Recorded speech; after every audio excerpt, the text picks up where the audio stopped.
Girls hostel मधलं भूत. फार पूर्वी शहरात एक गर्ल्स हॉस्टेल असायचे, जिथे कॉलेजचे विद्यार्थी राहायचे. तिथे अनेक मुली राहत होत्या.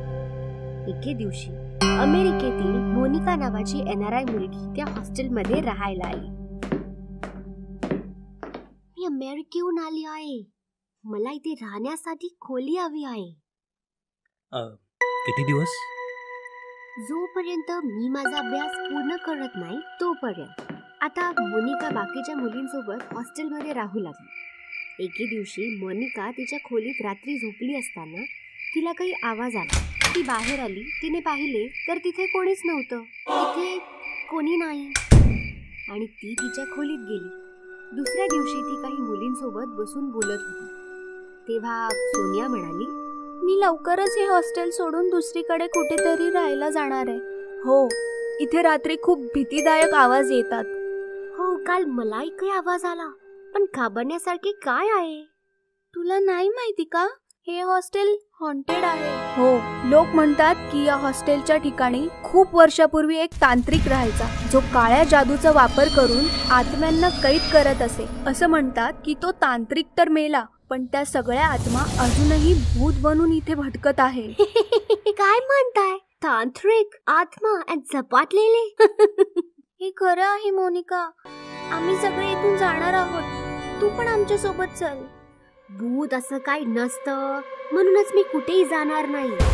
अशा प्रकारे मोनिकाने इतर मुलींच्या बोलण्याची खिल्ली उडवली. त्याच रात्री मोनिका तिच्या खोलीत झोपली असताना तिला बाहेरून कसला तरी आवाज आला आणि ती उठून बसली. ते भूत पुन्हा आलेली दिसते. खोलीतून बाहेर आल्यावर तिला कोणीच नसल्याचे दिसले. ते भूत मला घाबरले असे दिसते. एवढं बोलून मोनिका दरवाजा बंद करू लागली. तेवढ्यात तिला दूरवर एक सावली दिसली. ही कुणाची सावली आहे? ती सावलीच्या मागे जायला लागली. जशी ती सावलीकडे सरकत होती तशी सावलीही तिच्यापासून दूर जात होती. मग अचानक सावली खूप मोठी झाली.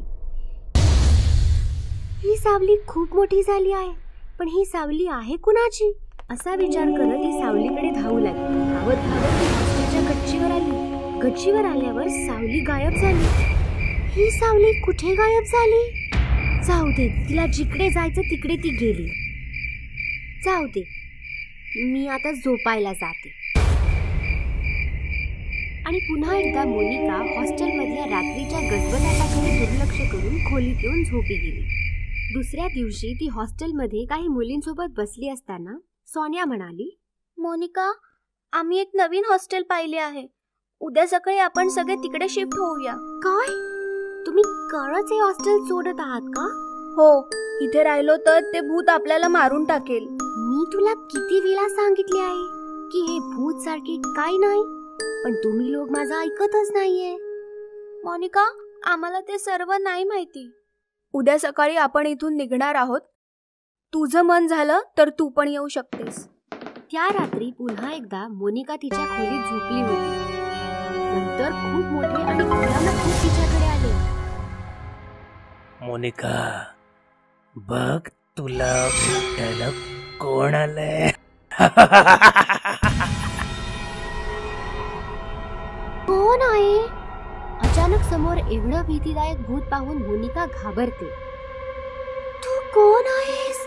आणि माझ्या खोलीचा दरवाजा बंद होता, तू आत कसा आलास? मी भूत आहे आणि कुठलाही दरवाजा आम्हा भूतांना थांबवू शकत नाही.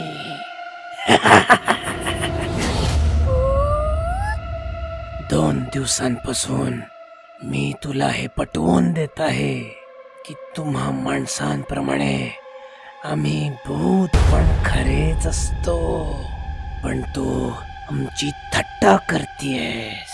म्हणून मी ठरवलं की आज तुला भूतांना भेटवतो. प्लीज प्लीज मला काही नका करू. प्लीज प्लीज मला जाऊ द्या. Please let me go please. भूताने मोनिकाचा हात पकडला आणि तो तिला घेऊन गायब झाला. भूत मोनिकाला जमिनीच्या खाली असलेल्या एका गुहेत घेऊन गेला. माझ्या घरी स्वागत आहे. मला सांग, तुला काय हवंय? वाघाचं रक्त की माणसाची खोपडी? नो, मला काहीच नको आहे. प्लीज मला जाऊ द्या. Please let me go please. मराठीत बोल. डोनाल्ड ट्रम्पची भाजी. माझ्याकडून खूप मोठी चूक झाली आहे. मी मानते की भूत असतात. असं कसं? मोठ्याने बोला. जशी माणसं आहेत तशीच भूतही आहेत. जशी माणसं आहेत तशीच भूतही आहेत. असेच भूत मोनिकाला घाबरवत राहिला. काही वेळाने मोनिका भीतीने बेशुद्ध पडली. मी हिला धडा शिकवला असं दिसतंय. त्यानंतर सकाळी मोनिकाला जाग येताच ती तिच्या खोलीत असल्याचे तिला दिसले. भूत भूत, या हॉस्टेलमध्ये भूत आहे. मला इथे राहायचं नाही. ती हॉस्टेलच्या खोलीतून बाहेर आली. तिथे सोनिया, राणी आणि बाकीच्या मुली आहेत. सोनिया, मला पण घेऊन जा. या हॉस्टेलमध्ये खरंच भूत आहे. पण तुझं सामान? मला काही नको आहे. फक्त मला इथून बाहेर काढा. त्यामुळे हॉस्टेल हॉन्टेड असल्याची मोनिकाची खात्री पटली आणि ती तिचं सामान तिथेच सोडून पळून गेली.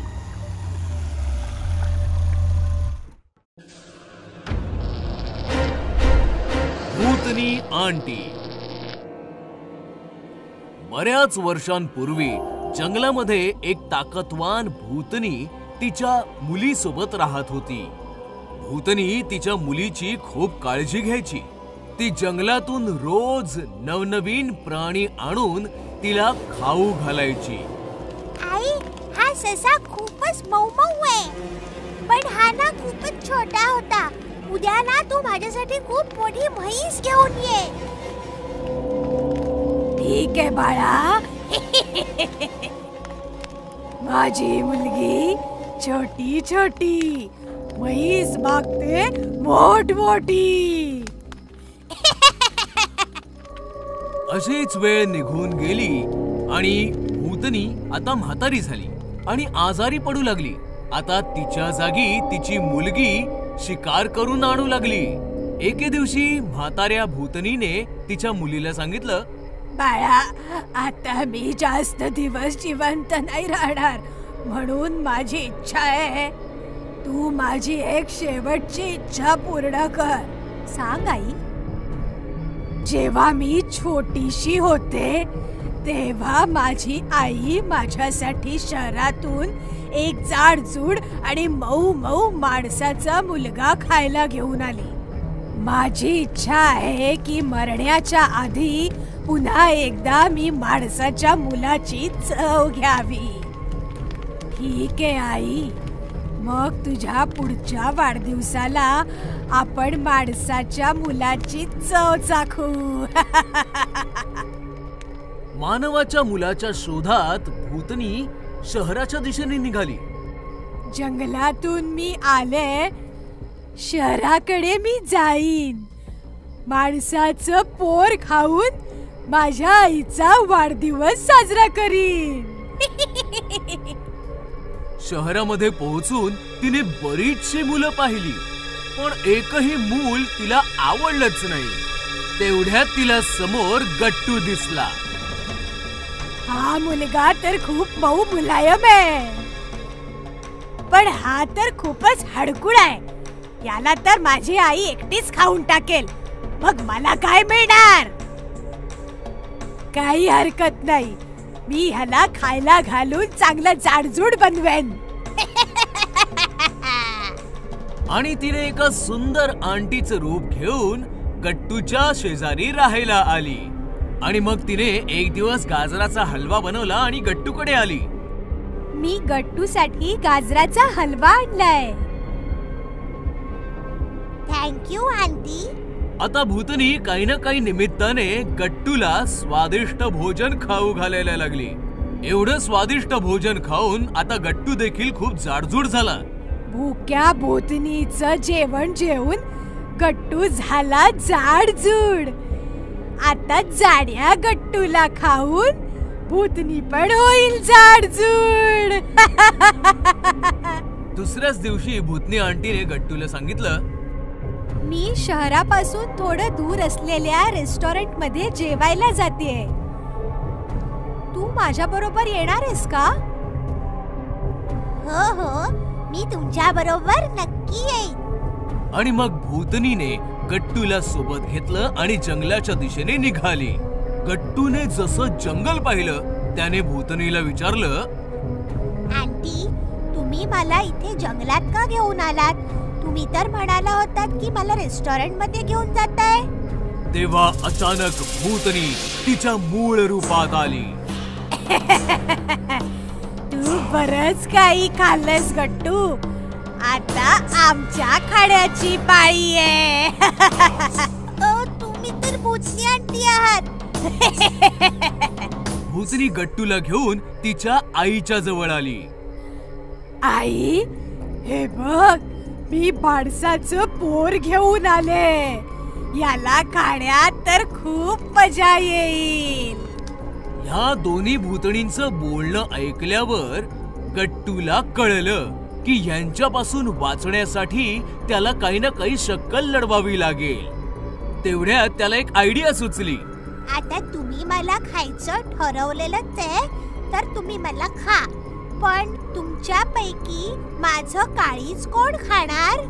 असं म्हणतात माणसाच्या शरीरात काळीज सगळ्यात जास्त स्वादिष्ट असतं आणि जो ते एकदा खातो तो त्याची चव कधीच नाही विसरत. तसं तर मला वाटतं की माझं काळीज भूतनी आंटीनेच खायला पाहिजे, कारण त्यांनी खूप मेहनत केली आहे ना. नाही नाही, तुझं काळीज तर मीच खाणार, कारण माझ्या सांगण्यावरूनच तर तुझी भूतनी आंटी तुला शहरातून इथे घेऊन आलीये. पण मेहनत तर जास्त मीच केलीये ना. जेव्हा मी लहान होते तेव्हा माझ्या आईने मला मुलाचं काळीज खायला नव्हतं घातलं, म्हणून याचं काळीज तर मीच खाणार. असं कसं? मेहनत तर जास्त मी केलीये, मग त्याचं काळीज मीच खाणार. आणि मग बघता बघता भांडण विकोपाला गेलं. म्हाताऱ्या भूतणीने भूतणीवर खूप जोरात प्रहार केला. मग भूतणीनेही म्हाताऱ्या भूतणीला बेदम चोपलं. अशा प्रकारे दोघी आपसात भांडत मेल्या आणि गट्टू मात्र तिकडनं सुखरूप पळाला. भूतनी आंटी पार्ट 2. एक छोटस शहर होतं. शहरामध्ये होती एक कॉलनी. नाव होतं भूतनवाडी. भूतनवाडीतील प्रत्येक आई भीतीच्या सावटाखाली जगायची, कारण की भूतनवाडीच्या एका घरामध्ये एक म्हातारी भूतणी जंगलातून राहायला आली, जी कॉलनीतील लहान लहान मुलांना पकडून सतवायची आणि त्यांना खाऊन टाकायची. भूतनी म्हातारी होती, पण काळ्या जादूमध्ये माहिर होती. ती कोणत्या तरी खूपसुरत आंटीचं रूप घ्यायची आणि मैदानात खेळणाऱ्या मुलांकडे जाऊन त्यांना भुलवून थापा मारून त्यांच्या घरी आणायची आणि मग मारून टाकायची.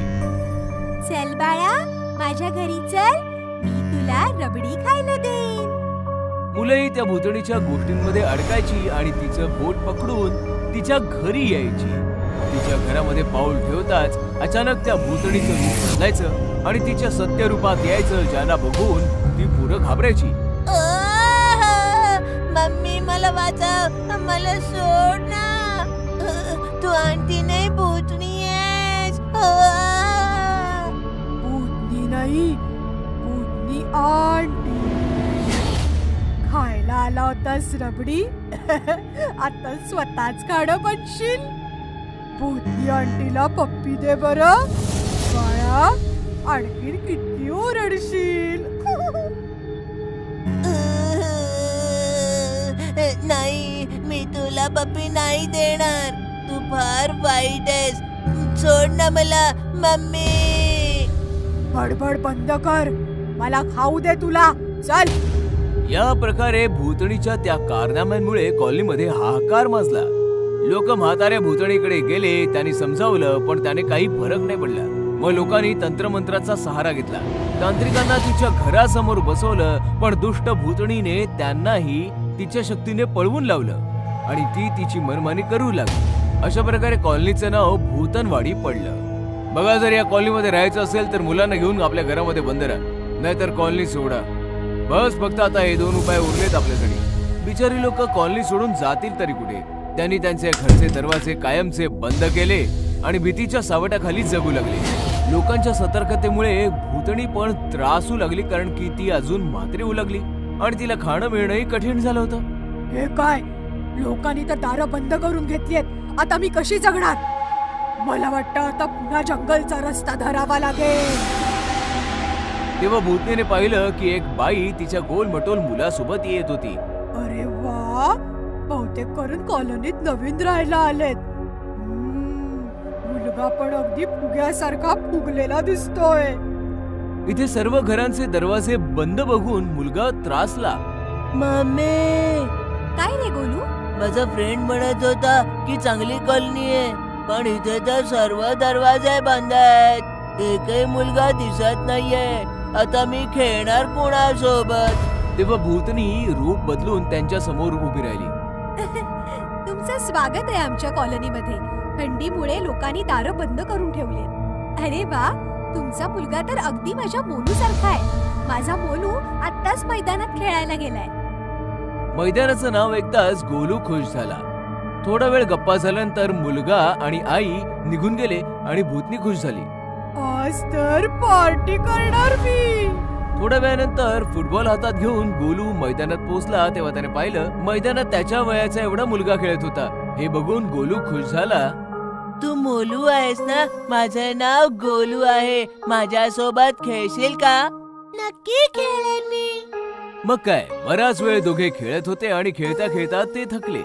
खूप घाम आलाय आणि आता तहान पण लागलीये. मग चल माझ्या घरी पाणी पिऊन येऊया. तुझं घर जवळच आहे ना? तुझी मम्मी भेटली होती मला. चला जाऊया आपण. गोलू मोलूच्या मागे मागे त्याच्या घरापाशी पोहोचला तेव्हा भूतनी आंटी बनून घरापाशी उभी होती. ये बाळा. गोलू मोलू सोबत जसा त्याच्या घराच्या आतमध्ये गेला, घराचा दरवाजा बंद झाला आणि मोलू पण गायब झाला. मोलू, कुठे आहेस तू? घरात यावा गोलू म्हणून पाठवून दिला मी नकली मोलू. भूतनीचं भयानक रूप बघून गोलू कापू लागला. वाचवा, वाचवा मम्मी. प्यायला आला होतास पाणी, आता माझी तहान भागवशील. भूतनी आंटीला पप्पी देऊन टाक. आता आणखीन किती ओरडशील? प्लीज मला नका मारू. मी माझ्या मम्मीचा एकुलता एक मुलगा आहे. आईचा एकुलता एक मुलगा, जसा कापूस हलका फुलका, कच्चा कच्चा चावून टाकीन. हाती लागला एक कवळा मुलगा. असं म्हणताच भूतनी गोलूच्या दिशेने सरकू लागली आणि गोलू मागे मागे सरकू लागला. जसं भूतनीने गोलूला टच केलं, तिला विजेचा करंट लागला आणि ती जळू लागली. हे माझ्यासोबत काय होतंय? तेवढ्यात गोलूची आई तिकडे आली. अगदी बरोबर होतंय. तुला काय वाटलं मी तुला ओळखलं नाही? तुझ्यासारख्या शेकडो भूतनी पाहिल्यात मी. पण मी जळते कशी काय? कारण गोलूच्या गळ्यात त्याच्या आजीने दिलेला ताईत आहे. तुझ्यासारख्या हजारो भूतनी एक होऊन जरी आल्या ना, तरी त्या जळून भस्म होतील इतकी शक्ती आहे या ताईतामध्ये. चल गोलू. असं म्हणताच मम्मी गोलूला घेऊन निघाली आणि भूतनी आंटी तडपून तडपून राग झाली. मग काय, मग तर कॉलनीचे सर्व दरवाजे गोलू आणि त्याच्या आईच्या स्वागतासाठी उघडे झाले. त्या शहरात एक आंधळी चेटकीण राहत होती. त्या चेटकिणीचे दोन्ही डोळे गायब झाले होते. तिला काहीच दिसत नव्हतं. मला माहिती आहे तुम्ही सगळे इथे लपलेले आहात. मला दिसत नाही याचा फायदा उचलताय, पण तुम्ही माझ्यापासून सुटू शकत नाही. लपून बसलेले लोक ती त्यांच्या दिशेने येत असल्याचे पाहून श्वास रोखून धरतात. थरथर कापायला पळून जाण्याचा प्रयत्न करतात. काही जमिनीवर शांतपणे झोपतात. त्यातल्या एकावर चेटकिणीचा पाय पडतो. ती त्याला पकडायला गेल्यावर तो पळू लागतो. माझ्याशी हुशारी, पण मी या खेळाचा आनंद घेत आहे. मी पाहते तुम्ही किती दूर पळतात. चेटकीण धावणाऱ्या माणसाकडे हात पुढे करते. तिचा हात मोठा होऊ लागतो. तो माणूस हातातून निसटण्याचा प्रयत्न करतो, पण चेटकीण त्याला पकडते आणि स्वतःकडे ओढते. पळून चाललास कुठे? माझ्या तावडीतून सुटून तर दाखव. सोड मला, मला वाचवा वाचवा. तुला काय हवं आहे? तू मला का पकडलायस? मी तुझे डोळे काढीन आणि स्वतःला लावीन आणि मग तुला घरी नेऊन खाईन. चेटकीण त्या माणसाचे दोन्ही डोळे माणूस वेदनेने ओरडू लागतो. चेटकीण ते डोळे स्वतःला लावते. अरे वा, तुझे डोळे तर मस्त आहेत. मी अगदी स्पष्टपणे पाहू शकते. चल, माझ्या जेवणाची वेळ झाली आहे. चल घरी जाऊ. चेटकीण त्या माणसाला पाठीवर घरी घेऊन येते आणि खाऊन टाकते. चेटकीण तिच्या डोळ्यांनी पाहू शकत होती, परंतु एक समस्या होती. तिने लावलेले डोळे 24 तासच काम करायचे. 24 तासांनी डोळे खराब व्हायचे आणि चेटकीण पुन्हा आंधळी व्हायची.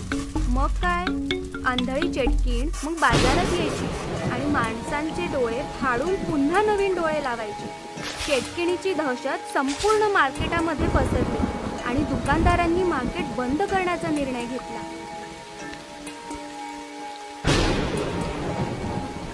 भावांनो, ती अंधळी चेटकीण रोज येत असते आणि कोणाला ना कोणाला घेऊन जाते. ती पोटी ग्राहकही बाजारात येत नाही. काय करायला पाहिजे?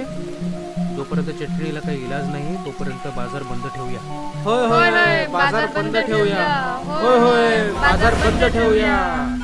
अशा प्रकारे दुकानदारांनी बाजार बंद केल्याने संपूर्ण बाजारपेठेत शांतता पसरली. रात्र झाली की चेटकीण बाजारात यायची, पण बाजारात कोणीच नसायचं. चेटकीण खूप शोधायची, पण एकही माणूस सापडायचा नाही. बाजार बंद झाल्यासारखा दिसतोय. आता माझे काय?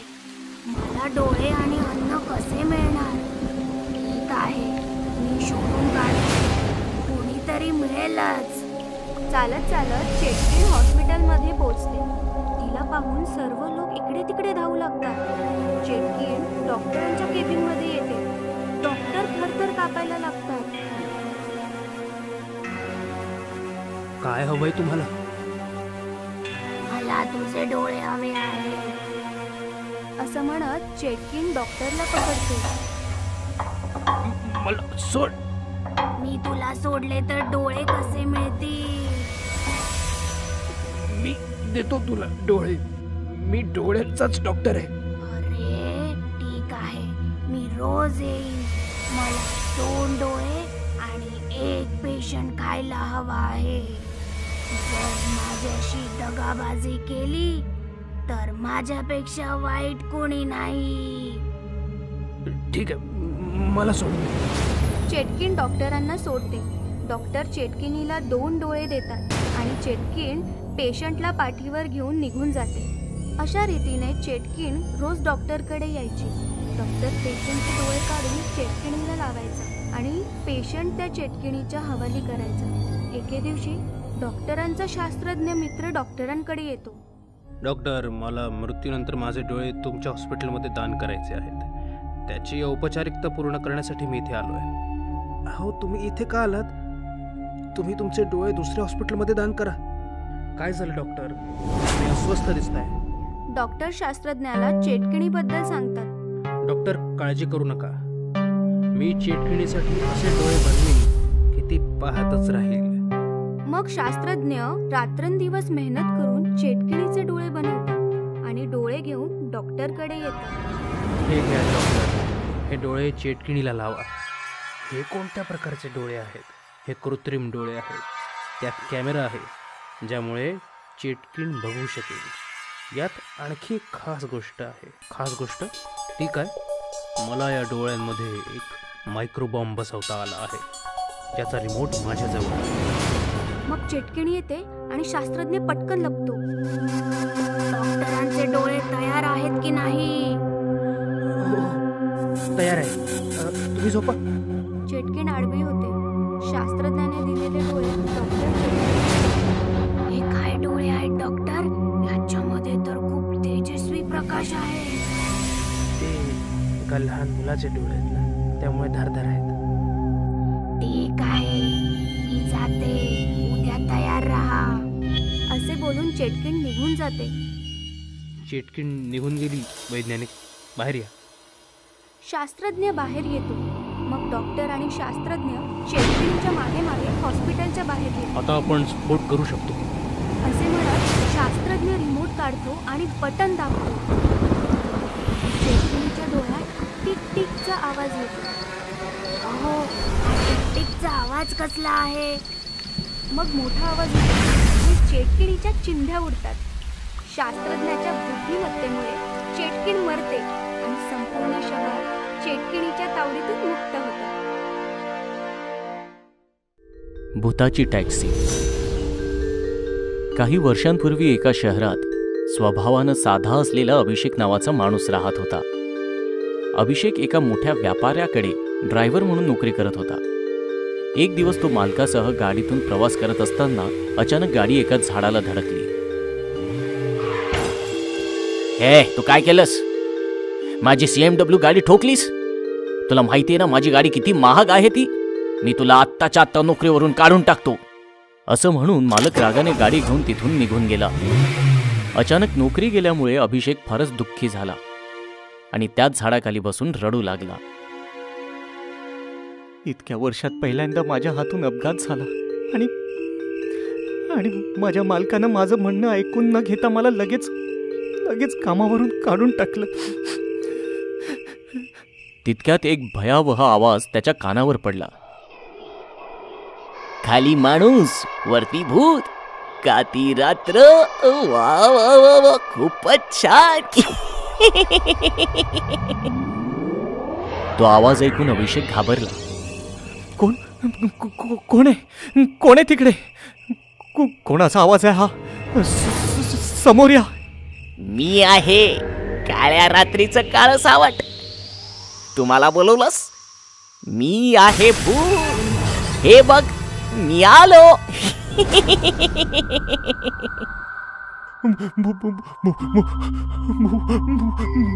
भूत? पिंपळाच्या झाडावरून भूत नाही तर का आंबे येणार?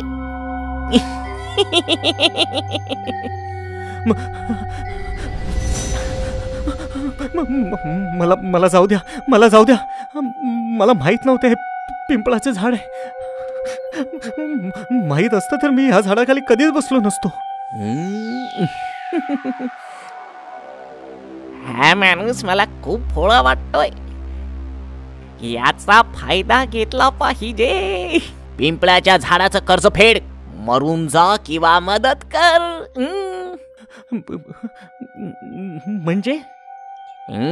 म्हणजे मी तुला आत्ताच खाऊन टाकीन, किंवा आपण दोघेही एकमेकांची मदत करू.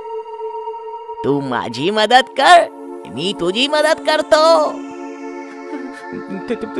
ते कसं काय?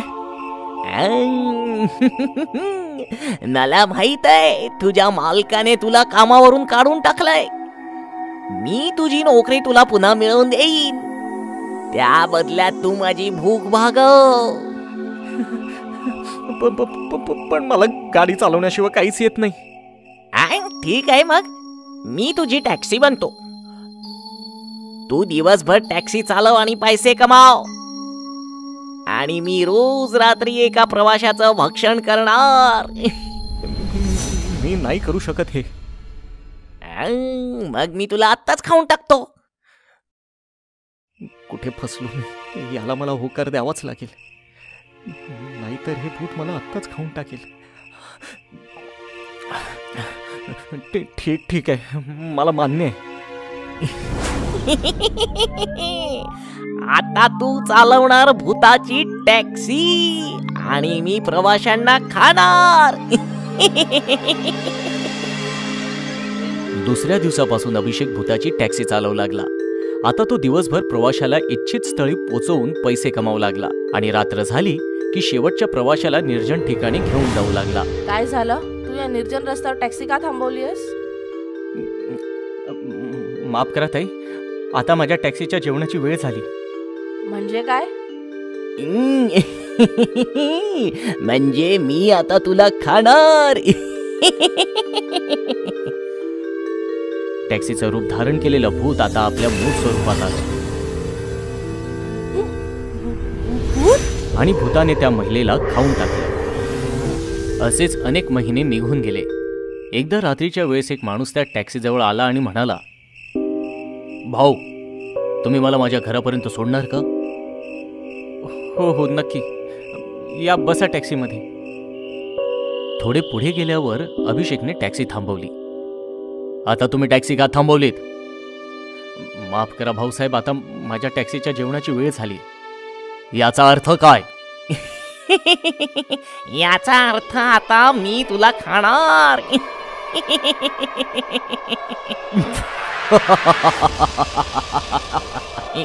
तू का हसतोयस? कारण तू माझे काम अधिक सोपे केलेस. काही दिवसांपूर्वी मला भूताच्या टॅक्सीविषयी माहिती मिळाली होती. तेव्हापासून मी तुझा शोध घेत होतो. पण मी एक भूत आहे, मी तुला खाणार आहे. आणि मी भूत हंटर आहे, मी तुला मारून टाकणार. भूत हंटर ऐकल्यावर ते भूत घाबरलं. भूत हंटर, प्लीज मला जाऊ द्या. मी इथून पुढे कुठल्याही मनुष्याला नाही खाणार. मात्र भूत हंटरने त्याचं काहीच ऐकलं नाही आणि त्याने भूतावर एक शक्तिशाली मंत्र फेकलं. भूताची टॅक्सी, भूताची टॅक्सी, प्रवाशांना खाऊन टाकणारी भूताची टॅक्सी, भूताची टॅक्सी, अदृश्य हो भूताची टॅक्सी, अदृश्य हो भूताची टॅक्सी. भूत हंटरच्या मंत्र जपामुळे भूताने घाबरून तिथून पळ काढला. आणि अचानक अभिषेक जोर जोरात रडू लागला.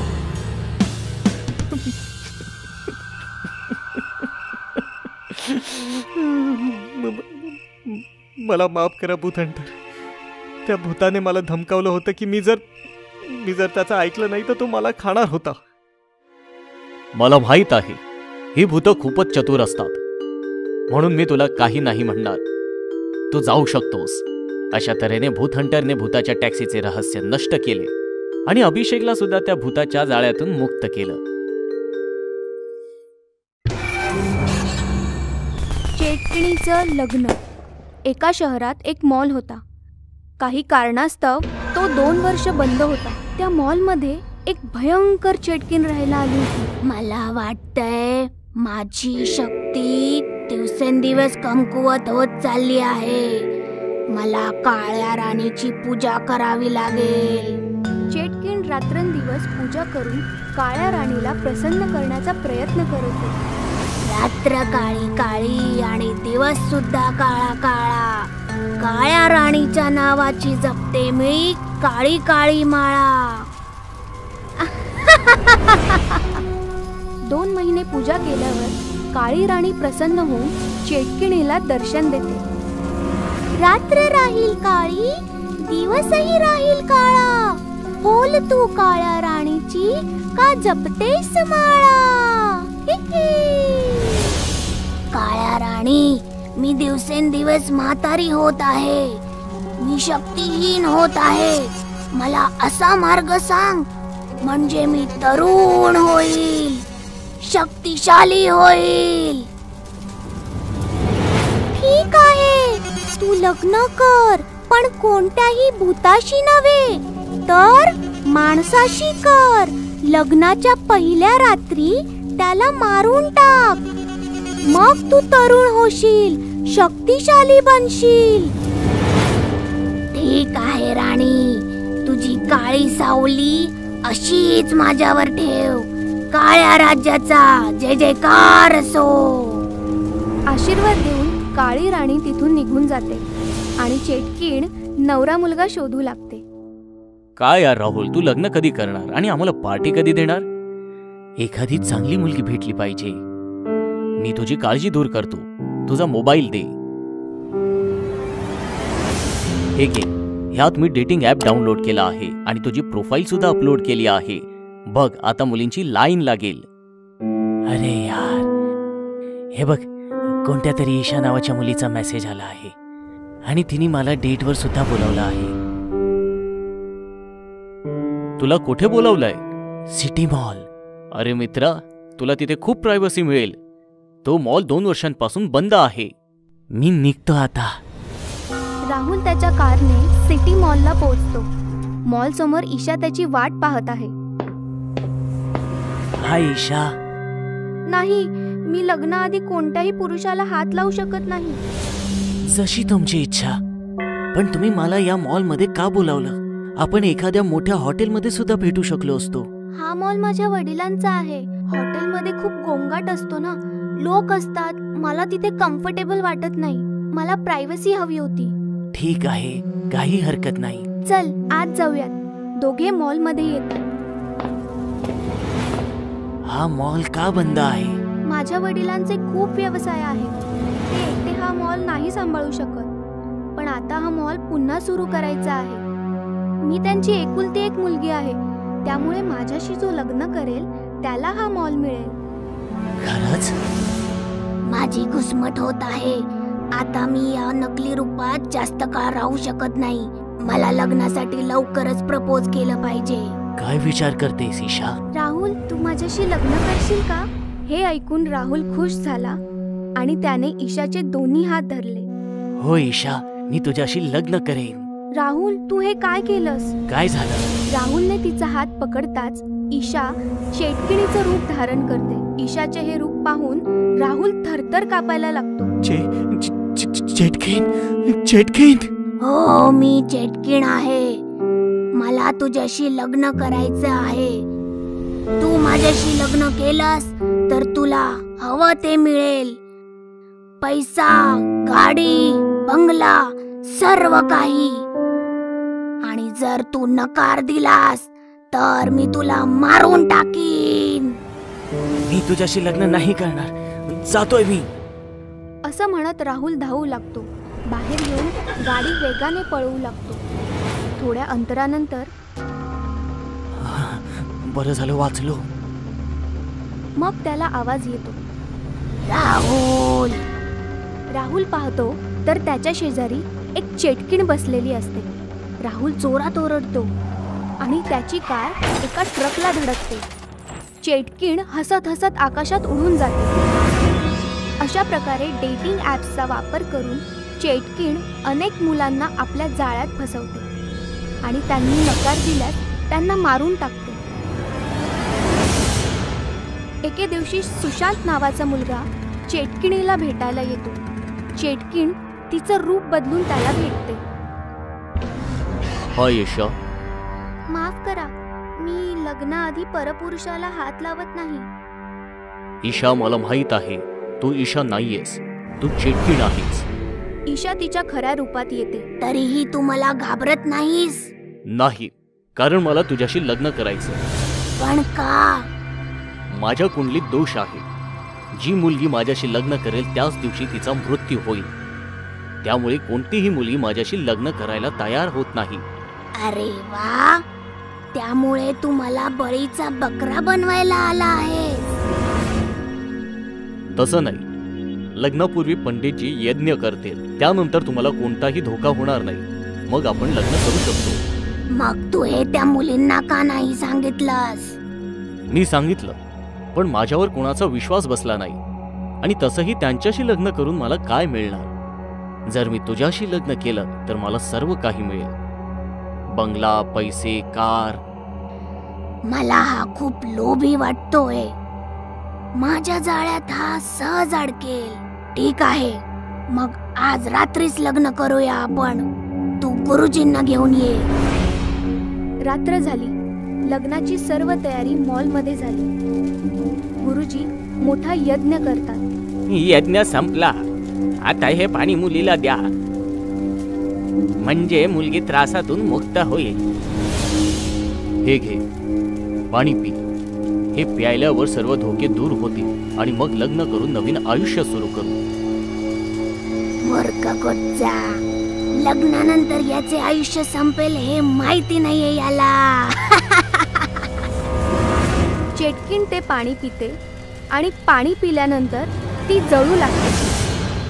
हे हे हे हे काय होतंय मला? मी जळत आहे. माझी फसवणूक केलीये तू, फसवणूक केलीये. तू माझ्या भावाला फसवलंस. तू कोण आहेस? मी त्याच राहुलचा भाऊ आहे ज्याला तू फसवून मारलंस. ज्या मुलांना तू तुझ्या स्वार्थापोटी मारलंस त्यांचा बदला घेण्यासाठी मी आलो आहे.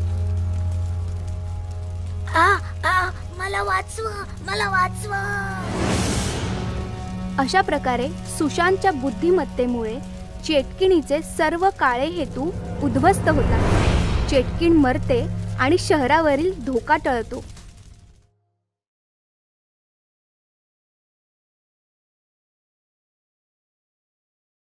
देवाशिष त्याची बायको जेनी सोबत US मध्ये राहायचा. त्याचे आई वडील नव्हते, फक्त आजोबा होते जे पुण्यामध्ये राहायचे. देवाशिष वर्षातनं एकदा जेनीला घेऊन आजोबांना भेटायला यायचा. एके दिवशी देवाशिषला इंडियातनं कॉल आला आणि देवाशिष लगेच जेनी सोबत इंडियात आला. दोघे पुण्याला आजोबांकडे पोहोचले तर दरवाजात लोकांची खूप गर्दी होती. पोलीसही होते. मृत्यू 15 दिवसांपूर्वीच झालाय. एकटेच होते ना, त्यामुळे कोणाचं लक्ष नाही केलं. वास येऊ लागला तेव्हा शेजाऱ्यांनी कंप्लेंट केली. देवाशिष आणि जेनी आतमध्ये आले आणि प्रेताला बिलगून रडू लागले. आजोबा, हे काय झालं? माझ्या सोबत आला असता तर हे असं घडलं नसतं. काय इथे राहण्याचा हट्ट केला तुम्ही का? देवाशिष आणि जेनीने आजोबांचे अंतिम संस्कार केले आणि काही दिवस इंडियामध्ये राहायचा निर्णय घेतला. आजोबा तर नाही राहिलेत. आता त्यांची ही प्रॉपर्टी विकून आपण कायमचे अमेरिकेला निघून जाऊ. हो, जसं तुला योग्य वाटेल. जेनी आणि देवाशिष आजोबांच्या घरी राहू लागले. एके दिवशी दोघे झोपले होते तेवढ्यात कुणीतरी दरवाजा वाजवला. देवाशिषने दरवाजा उघडला तर भाजीवाली उभी होती. साहेब, भाजी घ्या ना, ताजी ताजी आहे भाजी. सॉरी, नकोय मला. देवाशिष आणि जेनीला अमेरिकन खाणं आवडायचं. ते दररोज अमेरिकन खाणं ऑर्डर करायचे आणि खायचे. पण भाजीवाली देखील दररोज सकाळी दारावर ठकठक करायची. साहेब, भाजी घ्या ना, ताजी ताजी आहे भाजी. देवाशिष दररोज तिला नाही म्हणायचा आणि दररोज ती नेमाने यायची. एके दिवशी देवाशिषचं पोट खराब झालं आणि तो जेनीला म्हणाला, जेनी, आपण इंडियामध्ये आहोत तर आपल्याला इकडचंच खाणं खाल्लं पाहिजे. अमेरिकन फूड आपल्याला या क्लायमेटमध्ये डायजेस्ट होत नाहीये. उद्या आपण भाजीवालीकडनं भाजी घेऊया. मध्यरात्र झाली होती. जेनी आणि देवाशिष झोपले होते की अचानक त्यांचा दरवाजा ठोठावला गेला. दोघे जागे झाले. आता यावेळी कोण आलंय? मी जाऊन बघतो, असं म्हणताच देवाशिषने जाऊन दरवाजा उघडला तर दरवाजामध्ये तीच भाजीवाली होती. तू तर सकाळी येतेस ना, आता रात्री पण येणं सुरू केलंस? ही काय वेळ आहे का यायची? देवाशिष उरडला. तेवढ्यात जेनी तिकडे आली आणि ती पण भाजीवालीला पाहून चकित झाली. तुम्हाला भाजी घ्यायची होती, मग भाजी घेऊन आले. ठीक आहे, आणि इकडे. देवाशिषने भाजीची टोपली घेतली आणि जेनीला दिली. ही आत ठेवून दे आणि येताना पैसे पण घेऊन ये. जेनी टोपली घेऊन आतमध्ये आली आणि तिने झाकण उघडलं आणि ते पाहताच तिचा थरकाप उडाला. टोपलीमध्ये भाज्या नाही, हाडं होती. ती पटकन देवाशिषच्या दिशेने पळाली. इथे देवाशिष भाजीवाली सोबत गप्पा मारत होता. अगं, तुला कसं माहिती आम्हाला भाजी पाहिजे म्हणून? कारण मी माणूस नाही, भूत आहे. अचानक भाजीवाली भयानक भूत बनली. देवाशिषचे डोळे पांढरे झाले. पळत पळत जेनी आली आणि तिने भाजीवालीचं रूप पाहिलं. ते पाहताच ती मूर्छित झाली. जेनी, सांभाळ स्वतःला. देवाशिषने जेनीला सांभाळलं आणि दरवाजा लावला. भाजीवाली भूतणी हसत हसत गायब झाली. जेनीला घेऊन देवाशिष थरथरत आत आला. त्याने जेनीला सोफ्यावर बसवलं. जेनी, घाबरू नकोस, मी पाणी आणतो हा. देवाशिष पाणी घेण्यासाठी किचन मध्ये आला आणि तिकडचं दृश्य पाहून तिकडेच हबकला. भाजीच्या टोपलीवर एका तरुण मुलीचं भूत रडत होतं. देवाशिषला पाहताच त्या मुलीचं भूत रडत रडत देवाशिषकडे येऊ लागलं. देवाशिष ओरडला, जेनी पळ, इकडे धोका आहे. असं म्हणत देवाशिष हॉलमध्ये पळाला तर सोफ्यावर जेनी नव्हती. जेनी, कुठे आहेस तू? तेवढ्यात देवाशिषला एका रूम मधून ओरडण्याचा आवाज आला. देवाशिष थरथरतच त्या रूमच्या दिशेने गेला. तेव्हा त्याने पाहिलं भाजीवालीचं भूत जेनीकडनं जमीन खोदून घेत होतं. खोद खोद, आणखीन खोल खोद. अचानकपणे देवाशिषला मागून कोणीतरी धक्का दिला. तो रूम मध्ये आला. त्याने मागे वळून पाहिलं तर मागे तरुण मुलीचं भूत उभं होतं. आलास काय तू? तू पण खोद. तुम्ही दोघी कोण आहात? आम्ही तुमचं काय बिघडवलंय? आधी खोदा तर खरं, सगळं काही समजेल. देवाशिष आणि जेनी रडत रडत रूम खोदू लागले. खोलवर खोदल्यानंतर 2 सापळे बाहेर आले. ते सापळे पाहिल्यावर दोघेही घाबरले. हे सापळे कोणाचे आहेत? इकडे कसे आले? हा सापळा माझा आहे आणि हा सापळा माझ्या मुलीचा. आम्ही मेलेलो. आम्हाला मारून इथे पुरून टाकलं. मारून टाकलं होतं तुझ्या आजोबांनी. खोटं. हे सगळं खोटं आहे. खोटं वाटत असेल तर माझ्या या मुलीला विचार, जी रडत बसलीये. माझी मुलगी तुझ्या आजोबांकडे भाजी विकायला आली होती. तेव्हा त्याने तिच्या बरोबर जबरदस्ती केली आणि मी जेव्हा तिला वाचवायला आले तेव्हा त्याने माझ्या सोबत पण जबरदस्ती केली आणि आम्हाला मारून इथे पुरून टाकलं.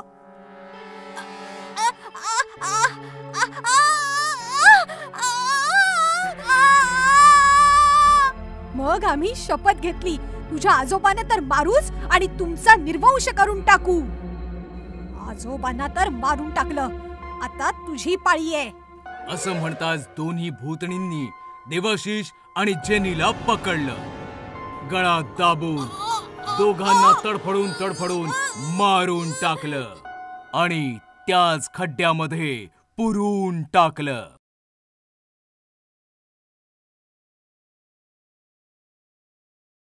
देवाशिष त्याची बायको जेनी सोबत US मध्ये राहायचा. त्याचे आई वडील नव्हते, फक्त आजोबा होते जे पुण्यामध्ये राहायचे.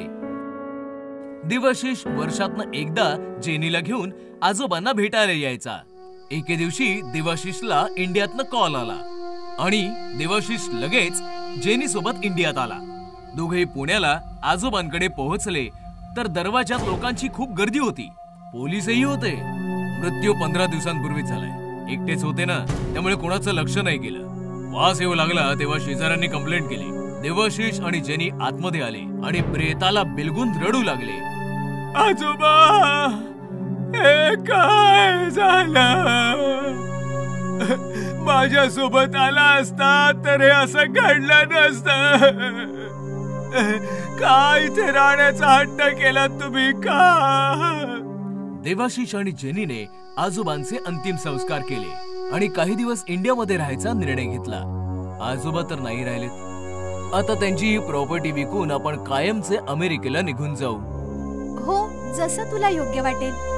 जेनी आणि देवाशिष आजोबांच्या घरी राहू लागले. एके दिवशी दोघेही झोपले होते. तेवढ्यात कुणीतरी दरवाजा वाजवला. देवाशिषने दरवाजा उघडला तर भाजीवाली उभी होती. साहेब, भाजी घ्या ना, ताजी ताजी आहे भाजी. सॉरी, नकोय मला. देवाशिष आणि जेनीला अमेरिकन खाणं आवडायचं. ते दररोज अमेरिकन खाणं ऑर्डर करायचे आणि खायचे. पण भाजीवाली देखील दररोज सकाळी दारावर ठकठक करायची. साहेब, भाजी घ्या ना, ताजी ताजी आहे भाजी. देवाशिष दररोज तिला नाही म्हणायचा आणि दररोज ती नेमाने यायची. एके दिवशी देवाशिषचं पोट खराब झालं आणि तो जेनीला म्हणाला, जेनी, आपण इंडियामध्ये आहोत तर आपल्याला इकडचंच खाणं खाल्लं पाहिजे. अमेरिकन फूड आपल्याला ह्या क्लायमेटमध्ये डायजेस्ट होत नाहीये. उद्या आपण भाजीवालीकडनं भाजी घेऊया. मध्यरात्र झाली होती. जेनी आणि देवाशिष झोपले होते की अचानक त्यांचा दरवाजा ठोठावला गेला. दोघे जागे झाले. आता यावेळी कोण आलंय?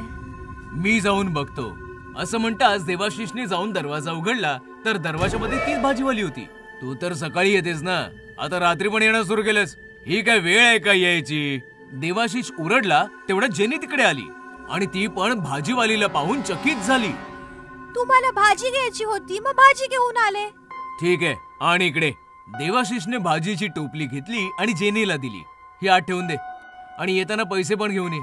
जेनी टोपली घेऊन आतमध्ये आली आणि तिने झाकण उघडलं आणि ते पाहताच तिचा थरकाप उडाला. टोपलीमध्ये भाज्या नाही, हाडं होती. ती पटकन देवाशिषच्या दिशेने पळाली. इथे देवाशिष भाजीवाली सोबत गप्पा मारत होता.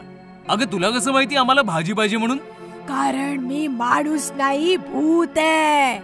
अचानक भाजीवाली भयानक भूत बनली. देवाशिषचे डोळे पांढरे झाले. पळत पळत जेनी आली आणि तिने भाजीवालीचं रूप पाहिलं. ते पाहताच ती मूर्छित झाली. जेनी सांभाळ स्वतःला. देवाशिषने जेनीला सांभाळलं आणि दरवाजा लावला. भाजीवाली भूतणी हसत हसत गायब झाली. जेनीला घेऊन देवाशिष थरथरत आत आला. त्याने जेनीला सोफ्यावर बसवलं. जेनी घाबरू नकोस, मी पाणी आणतो हा. देवाशिष पाणी घेण्यासाठी किचन मध्ये आला आणि तिकडचं दृश्य पाहून तिकडेच हबकला. भाजीच्या टोपलीवर एका तरुण मुलीचं भूत रडत होतं. देवाशिषला पाहताच त्या मुलीचं भूत रडत रडत देवाशिषकडे येऊ लागलं. देवाशिष ओरडला, जेनी पळ, इकडे धोका आहे असं म्हणत देवाशिष हॉलमध्ये पळाला. तर सोफ्यावर जेनी नव्हती. जेनी कुठे आहेस तू? तेवढ्यात देवाशिषला एका रूम मधून ओरडण्याचा आवाज आला. देवाशिष थरथरतच त्या रूमच्या दिशेने गेला. तेव्हा त्याने पाहिलं भाजीवालीचं भूत जेनीकडनं जमीन खोदून घेत होतं. खोद खोद, आणखीन खोल खोद. अचानकपणे देवाशिषला मागून कोणीतरी धक्का दिला. तो रूम मध्ये आला. त्याने मागे वळून पाहिलं तर मागे तरुण मुलीचं भूत उभं होतं. आलास काय तू? तू पण खोद. तुम्ही दोघी कोण आहात? आम्ही तुमचं काय बिघडवलंय? आधी खोदा तर खरं, सगळं काही समजेल. देवाशिष आणि जेनी रडत रडत रूम खोदू लागले. खोलवर खोदल्यानंतर 2 सापळे बाहेर आले. ते सापळे पाहिल्यावर दोघेही घाबरले. हे सापळे कोणाचे आहेत? इकडे कसे आले? हा सापळा माझा आहे आणि हा सापळा माझ्या मुलीचा. आम्ही मेलेलो. आम्हाला मारून इथे पुरून टाकलं. मारून टाकलं होतं तुझ्या आजोबांनी. खोटं, हे सगळं खोटं आहे. खोटं वाटत असेल तर माझ्या या मुलीला विचार, जी रडत बसलीये. माझी मुलगी तुझ्या आजोबांकडे भाजी विकायला आली होती. तेव्हा त्याने तिच्या बरोबर जबरदस्ती केली आणि मी जेव्हा तिला वाचवायला आले तेव्हा त्याने माझ्या सोबत पण जबरदस्ती केली आणि आम्हाला मारून इथे पुरून टाकलं.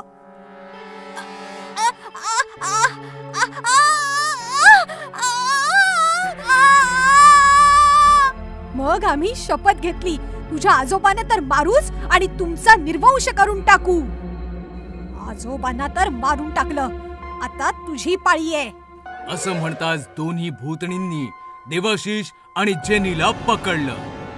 गळा दाबून दोघांना तडफडून मारून टाकलं आणि त्याच खड्ड्यामध्ये पुरून टाकलं. छतावर कोणी आहे? ही भयंकर गोष्ट आहे बेगमपुराची. बेगमपुरा एक छोटंसं गाव होतं. गावामध्ये सरकारी बँकेची एक ब्रांच होती. सुधीर, बायको दिव्या आणि 7 वर्षांची मुलगी मायरा सोबत शहरातून बेगमपुराला शिफ्ट झाला होता. सुधीर बँक मॅनेजर होता. त्याची पोस्टिंग बेगमपुराला झाली होती. बँकेने सुधीरला एक जागा दिली जी फारच शांत ठिकाणी होती. पूर्ण घर पाहिल्यावर सुधीर, दिव्या आणि मायरा छतावर आले. किती छान मोकळी हवा आहे ना?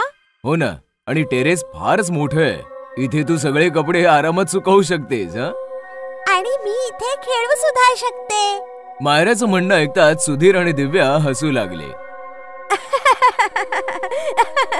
दुसऱ्या दिवशी सुधीर बँकेत निघून गेला आणि दिव्या घरातली कामं करू लागली. मायरा टीव्ही बघून बघून कंटाळली आणि वर छतावर गेली आणि एकटीच बसून छतावर राजा राणीचा खेळ खेळू लागली. मायराकडे भरपूर खेळणी होती, ज्याच्यामध्ये राजा राणी पासून छोटासा गॅस, चमचे, लाटणं सारं काही होतं.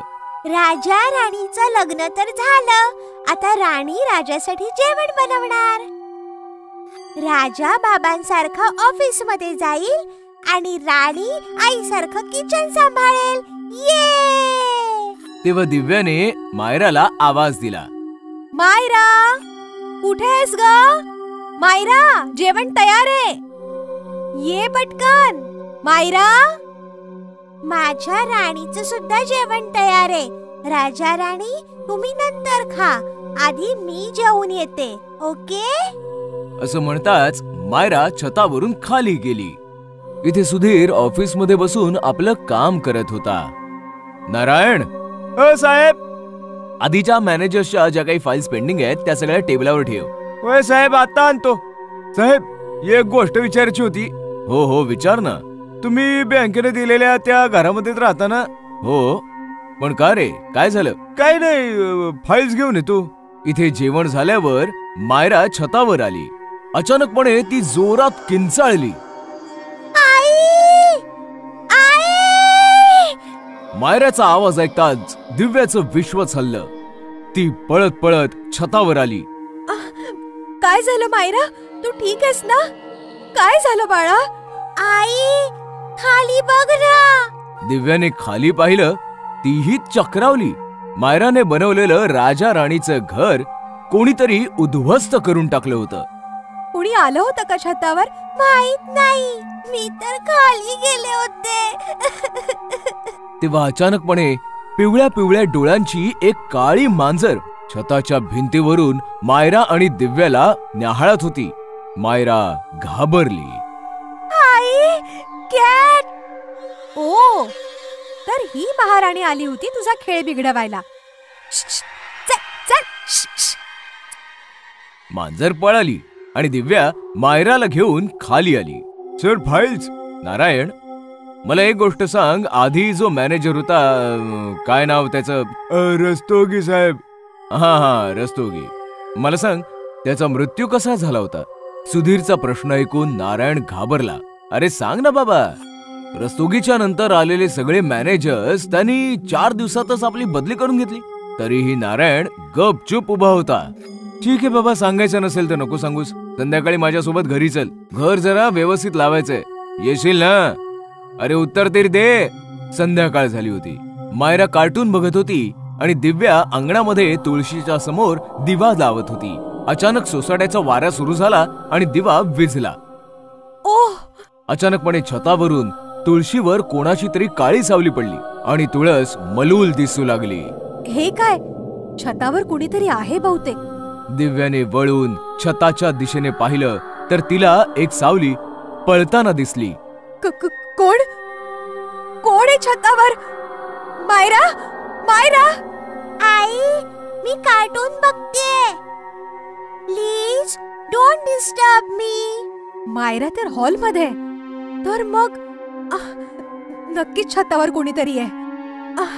दिव्या शिड्या चढून छतावर आली तर वर कोणीही नव्हतं. पण झोपाळा मात्र झुलत होता, ज्याचा किरकिरणारा आवाज इरिटेट करत होता. आणि टीपॉयवर कोणीतरी जळती सिगरेट सोडून गेलं होतं. सिगरेट? सुधीर तर अजून परत नाही आले. मग ही सिगरेट कुणाची आहे? आणि तेवढ्यात खाली किचन मध्ये एक जोरदार आवाज आला आणि त्यानंतर मायराची किंकाळी. दिव्या पळतच खाली आली. किचन मध्ये दुधाचं भांड खाली जमिनीवर पडलं होतं. सगळं दूध पसरलं होतं. तेवढ्यात सुधीर पण नारायण सोबत घरी पोहोचला होता. काय झालं? दूध सांडलं? कदाचित मांजरीने केलं असणार. दिव्याने भांड उचललं तर भांड्याच्या तोंडावर रक्त लागलं होतं. हे बघताच दिव्या थरथरत म्हणाली, नाही सुधीर, हे मांजराचं नाही, दुसऱ्या कोणाचं तरी काम आहे.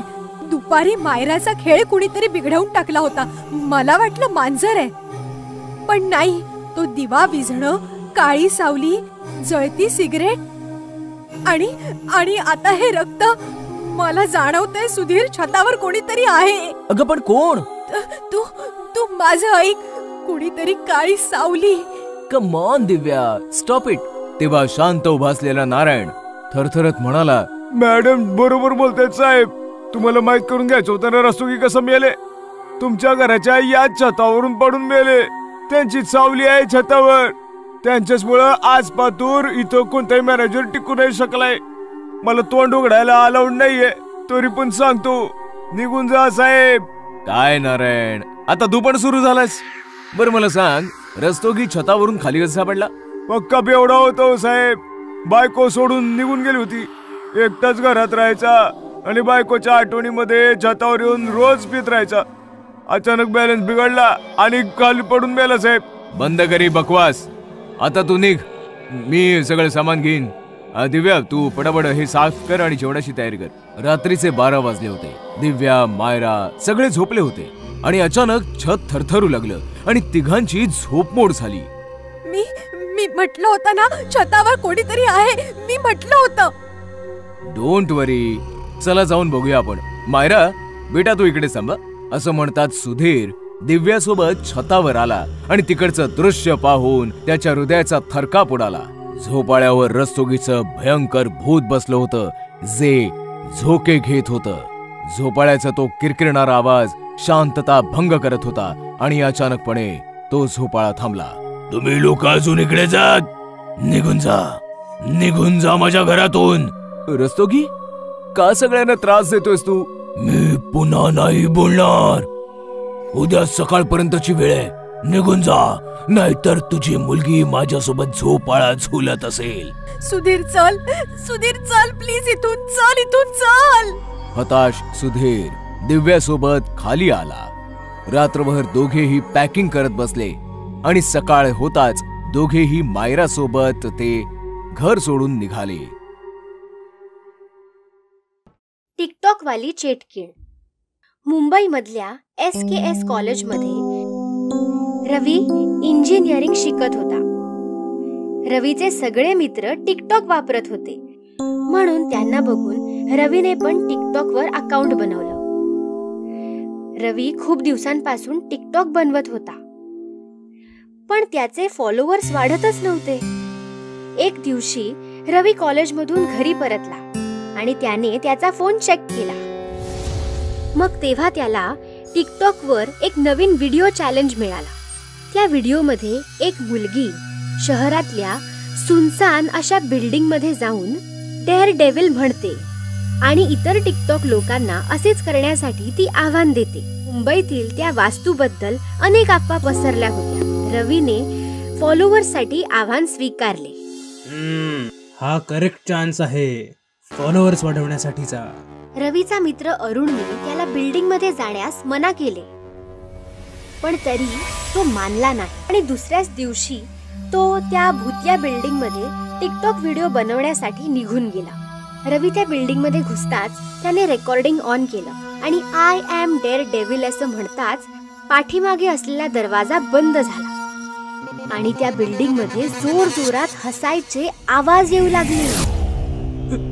काय काय यार, मस्करी करू नका.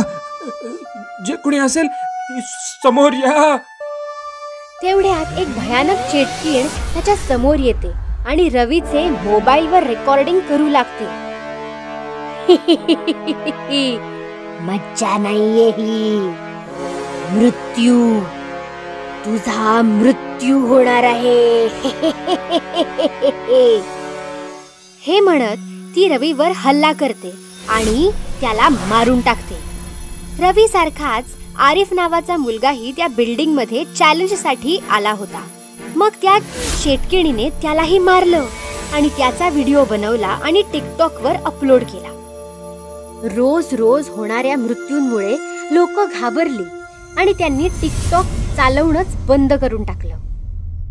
आणि जर चुकूनही कोणी त्या चेटकिणीचा टिकटॉक व्हिडिओ पाहिला तर मग तो हिप्नोटाइज होऊन जातो आणि मग त्या भुताटकी बिल्डिंग मध्ये जातो आणि मग ती टिकटॉक वाली चेटकीण त्यांना क्रूरपणे मारून टाकायची. टिकटॉक वाल्या चेटकिणीची खबर संपूर्ण शहरात पसरली. एक दिवशी अरुण त्याच्या काकांना रवी बद्दल सांगतो. मुलांना 10 वेळा सांगितलं ती बिल्डिंग झपाटलेली आहे, त्यापासून दूर राहा, पण आजकालची मुलं आणि मग पश्चाताप करतात. नाही काका, मला काहीतरी वेगळं वाटतंय. जर त्या बिल्डिंग मध्ये चेटकीण आहे तर ती त्या चॅलेंज वाल्या मुलीला का पकडत नाही? तू बरोबर बोलतोयस, पण याचं खरं उत्तर तर ती मुलगीच देऊ शकते. मग सगळे मिळून पोलीस स्टेशनला जातात आणि आव्हान देणाऱ्या मुलीची चौकशी करतात. काही वेळ फाईल्स पाहिल्यानंतर काही महिन्यांपूर्वीच हा अहवाल दाखल झाला होता. तिचे नाव श्रुती आहे आणि ती 2 महिन्यांपासून बेपत्ता आहे. मग तिने हा व्हिडिओ कसा आणि का बनवला हे प्रकरण काहीसं गंभीर वाटतंय. मग पोलीस त्या बिल्डिंगची तपासणी करायला जातात, पण तिथे त्यांना काहीच मिळत नाही. सर, ती चेटकीण टिकटॉक व्हिडिओ बनवणाऱ्यांनाच मारते, त्यामुळे कदाचित टिकटॉक केल्यावरच समोर येईल. मग अरुण रेकॉर्डिंग चालू करून म्हणतो, आय एम डेअर डेव्हिल, आणि ते म्हणताच ती चेटकीण सगळ्यांसमोर येते.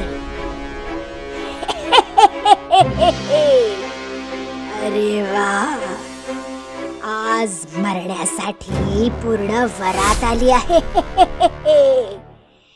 ठीक आहे, मी तुमची पाठवणी पण एकदम चांगल्या रीतीने करीन.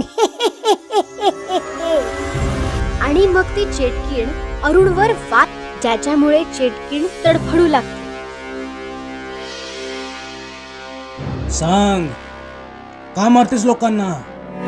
सांग, नाहीतर तुला तावीज घालून आता जळवून टाकेन. माझ्या मृत्यूचा बदला. मी टिकटॉकवर खूप प्रसिद्ध होते आणि त्यामुळे माझ्या मित्रांना माझा हेवा वाटायचा. एक दिवशी माझ्या एका मित्राने मला टिकटॉक व्हिडिओ बनवण्यासाठी या बिल्डिंग मध्ये आणलं आणि मारून टाकलं. या टिकटॉक मुळे माझा मृत्यू झाला आहे. म्हणूनच मी सगळ्या टिकटॉक वापरणाऱ्यांना नाही मारून टाकत तोपर्यंत माझ्या आत्म्याला शांतता नाही मिळणार. असं म्हणत ती चेटकीण ते तावीज तोडून फेकून देते आणि मग त्या पोलीस इन्स्पेक्टरला पकडून हवेत उडवून टाकते. ती चेटकीण इन्स्पेक्टरला मारणारच असते तेव्हा, थांब मुली, त्यांना सोड. यात त्यांचा काही दोष नाही. सोड त्यांना. तिच्या आई वडिलांना पाहून चेटकीण शांत होऊन जाते आणि रडायला लागते. मी इन्स्पेक्टर आहे. मी तुला न्याय मिळवून देईन. फक्त तू लोकांना मारणं बंद कर. कुणा एकाच्या चुकीची शिक्षा सगळ्यांना देणं चांगलं नाही. मग पोलीस श्रुतीच्या मित्राला अटक करतात आणि फाशीची शिक्षा देतात आणि श्रुतीचा आत्मा मुक्त होतो.